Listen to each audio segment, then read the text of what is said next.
So I was asking earlier, whose idea was it to talk about dying for 6 weeks? And I was reminded, well, Carolyn, that was your idea.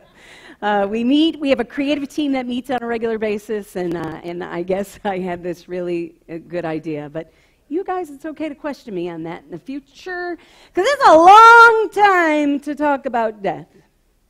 But there must be a reason, some kind of reason. And I have to tell you, it's true. We talked about it a few weeks ago. My brother died at 53. I got a birthday coming up, and I just went to the doctor and got all that blood work. And, so it's obviously on my mind. In fact, the way these kind of things happen is I've heard it said that if your preacher is preaching about adultery, you better watch where she's riding her bike.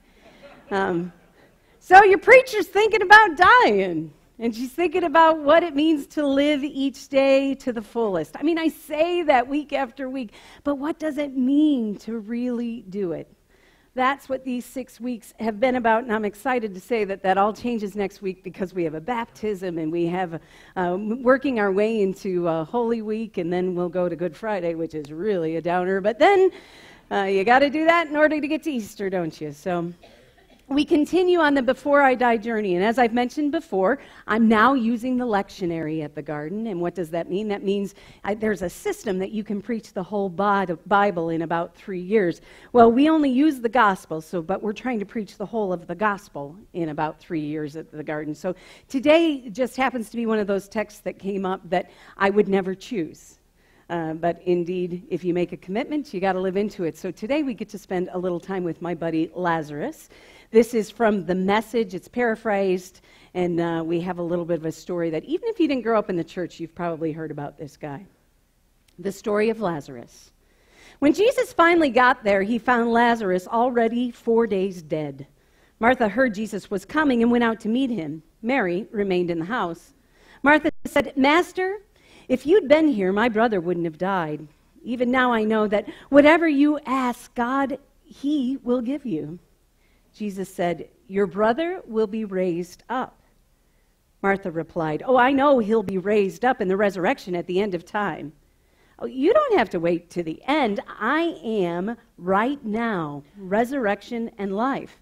The one who believes in me, even though he or she dies, will live.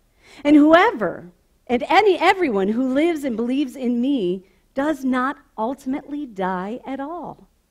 Do you believe this?" "Oh, yes, Master." Jesus said, "Well, where did you put him?" It was a simple cave in a hillside with a slab of stone laid against it. Jesus said, "Remove the stone." The sister of the dead man, Martha, said, "Master, by this time there's a stench. He's been dead for 4 days." Jesus looked into her eyes. "Didn't I tell you that if you believed, you would see the glory of God?" Then to the others, "Go ahead and take the stone away." They removed the stone. Jesus raised his eyes to heaven and prayed, "Father, I'm grateful that you have listened to me. I know you always do listen, but on account of this crowd standing here, I've spoken so that they might believe that you sent me." Then he shouted, "Lazarus, come out!" And he came out, a cadaver, wrapped from head to toe, and with a kerchief over his face. Jesus told them, "Unwrap him and let him loose." So then, what happens?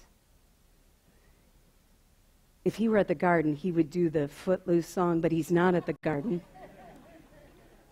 Do you know what? We really don't know. We really don't know the true history of Lazarus. The Bible kind of leaves us hanging a little bit on that. Now, some believe that the religious authorities came and killed him because they didn't want these miracles getting out that Jesus was participating in. Others believe that he lived for another 30 years, had moved to Cyprus, lived for another 30 years, eventually met Barnabas and Paul, who were apostles after Jesus, and became a saint, and is now a saint in the island of Cyprus. But the truth about it all is that we don't really know. There is something that I do know, though, about this text that oftentimes preachers will try to overlook, but of course not this one. She wants to spend a little time on this place, at this place. The sister of the dead man, Martha, said, "Master, by this time there's a stench.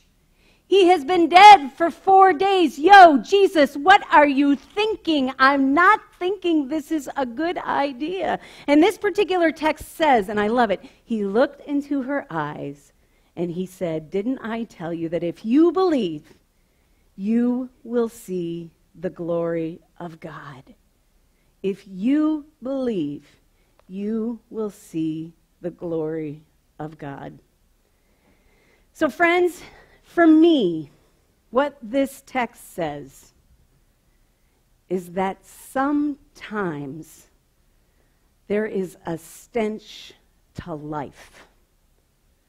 Sometimes life stinks. Sometimes in living, you feel like you are surrounded by death. It is at those times, those stinky, smelly, awful times, that we must believe in the goodness of God greater than the stink. I don't know if anyone here has experienced someone being raised from the dead. I don't know if people here have experienced Lazarus in a different way and know the story like inside and out. But I do know that there are people in this very room who have had stinky, nasty things happen in their lives. And I do know the message for those of us who have had those experiences is that God's goodness does prevail. And that during those times, during those experiences, God looks right into our eyes. Jesus looks right into our eyes. The Spirit fills our body in some way or another and says, "You must believe in the goodness of God."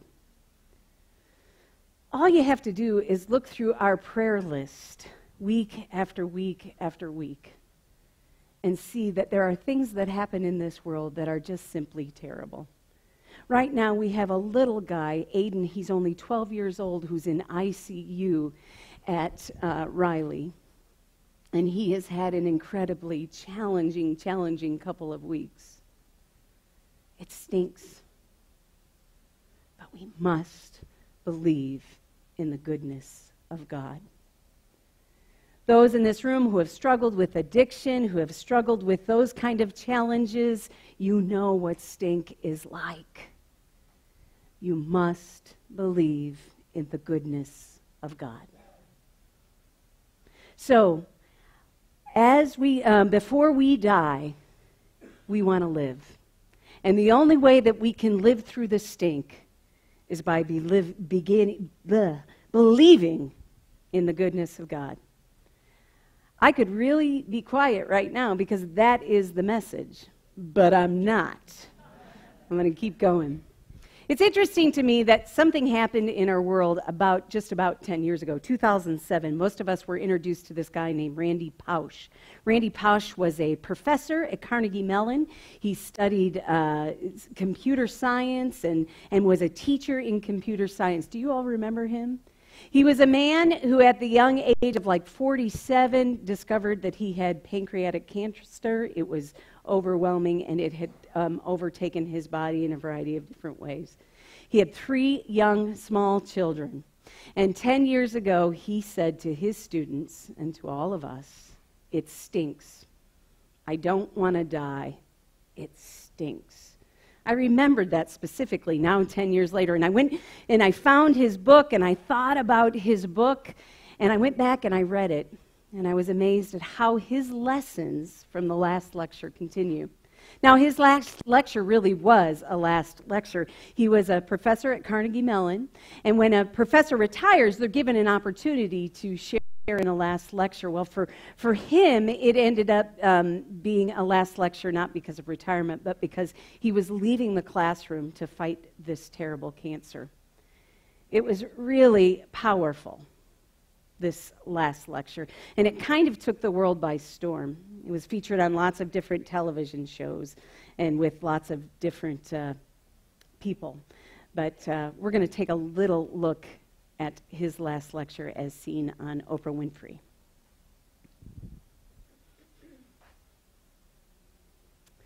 The full lecture can be seen on our Facebook page. Mary's going to put a link out there. And so if you haven't watched it for the last 10 years, I want to encourage you to go back and take a look at it. And we're going to check in on his family a little bit towards the end here about what happened after his death. But just take a look at it, because there are so many powerful lessons. There are so many powerful lessons for somebody who has been given a tough situation. And I'm going to just go ahead and highlight some of those things he said. If you recall, he said, today's talk is not about death, it's about life. It's about life and how to live. He point blank says this to his students. Let me make it clear, death stinks. He then goes on to say, we cannot change the cards we are dealt. Just play the hand, just how we play the hand. Clearly, the hand that Randy was dealt was a very, very difficult one, was very, very challenging. But he took that Tigger spirit that he had, that spirit that he had throughout his life that his parents helped nurture, and he let that be his guide as he moved on the journey. I think it's a wonderful thing for all of us to think about. What kind of spirit is it that you're living into? Are you kind of an Eeyore? Are you kind of a Tigger? Are you kind of a Wonder Woman? Are you kind of whatever it is? Think for a moment what your spirit is. And do you live into that spirit on a regular basis? Clearly, he took that Tigger energy and he made it work, even when he hit this devastating brick wall. But even with hitting the brick wall, his mother had given him this lesson when he was very young. She said, the brick walls are there for a reason. They're not there to keep us out. They're there to give us a chance to show how badly we want something. What did Randy want in his death? He wanted to find a way to parent his children.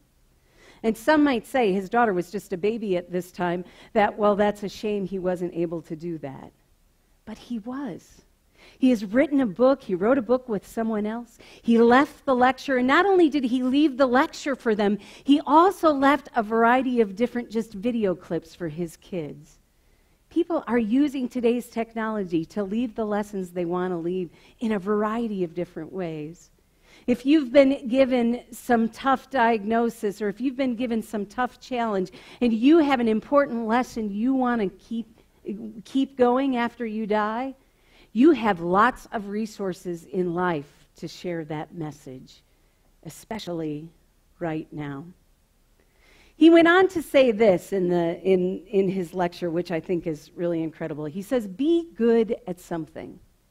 Be good at something. He believes that his imaginative spirit, that his nature, that his ability to play with computers came from that time he was a little kid and his parents let him paint his bedroom whatever way he wanted to. His imagination was encouraged by his family. I want to encourage grandparents. You have a special gift. You don't really have to discipline them. You can get them to write on the walls or whatever it is. The role that you play in a child's life can make a difference. We have a little guy in the room right now who is totally and completely enamored. Ethan is enamored by heavy equipment. He loves stuff that moves earth and that does different things, and his parents and grandparents are doing everything they can to support him in this love and passion that he has. We all have kids like that around us. What can we do? And what can you do? What is it that gives your spirit joy? What is it that you're good at? Well, then spend some time at it. In fact, work hard at what gives you joy. Work hard at it. I don't know if Randy was a scout, but he said, be prepared. Be prepared. I think it's a pretty good lesson for all of us. Now, I took his third point, moved it last, because remember that bike thing. Find the best in everyone. He suggests we find the best in everyone. How hard is that when you're struggling with somebody, when you're having a relationship difficulty with somebody else? But the truth about life is that God doesn't make people to be damaged or angry or get in your way. God makes people so that we might be able to be connected and live in relationship with one another. Find something good. Find something good in someone else. He encouraged us to consider our time and how it is that we're spending our time. My question for you today is, what are you spending your time on? Are you spending your time on the right things? Consider how you spent your time last week. How was that? Was it good? I'm glad. How was it? Think about it. Think about how you're spending your time and if that is a reflection on the legacy of love that you want to leave behind. Finally, he said, which I find so interesting, is it's not about achieving your dreams, it's about living your life. If you lead your life the right way, the karma will take care of itself. The dreams will come to you. The dreams will come to you. How many of us are kind of caught up in a kind of stinky life, not a major stinky life? How many of us are caught up in just doing the life that we've been called to do, and we do smell the stink around us, but it's not so overwhelming that we continue to sit in it? I've shared this analogy before. I don't know if I've shared it here, but sometimes we get used to a stinky life when God's goodness is right there. I've said in a way we are like toddlers. Have you ever been around a toddler who has a dirty diaper? And that toddler with the dirty diaper will do everything to stay away from you while you're trying to change that toddler, right? To make it different for that toddler. And the toddler says, oh no, this dirty diaper, it belongs to me. It's wet, it's warm, it's mine. And they run and they run. Guess what? We do exactly the same thing. We do the exact same thing to God. We run with our own stink, and God is saying, let me change you. Let me change you so that you might be able to live in the power of my goodness and in the power of my love. Yes, this life stinks, and there are times when we do not have control over that stink. But when we have control over that stink, God's goodness can help us through it and can help us move on. I think one of the most amazing things about Randy Pausch, and I had read this somewhere in Huffington Post or something, is that in 2015, Disney took his book for their Imagineering courses, and they used his book as a guide for all those people who were in that management course, all those people, and they were trying to build the legacy that they want to leave. They were using his book. Well, do you know that when Randy finished college, he applied to be an Imagineer for Disney because he loved Disney, and he was turned down. And I bet at the time, Randy thought, boy, that stinks. Well, he did go on. He became a professor at Carnegie Mellon, which I think was a pretty incredible thing. But look at all the Imagineer influence he's having now through this company, through Disney, using his book to train other people. Friends, Randy Pausch has been dead and in the grave for 10 years. And he continues to bring goodness into this world. He continues to be that spirit that lives in and among and around us because he was very intentional about his legacy. Now, I bet you, like me, are wondering what happened to those kids, what happened to his wife. Actually, his wife, in most recent years, has remarried, and the kids, and they live outside of public life. But before she did, she continued to work tirelessly to ensure that pancreatic cancer became a thing of the past. And I am happy to say that indeed, we're not there yet, but there are great advancements made every day. Here's a video of a bit after Randy died, talking a little bit about the work that she does.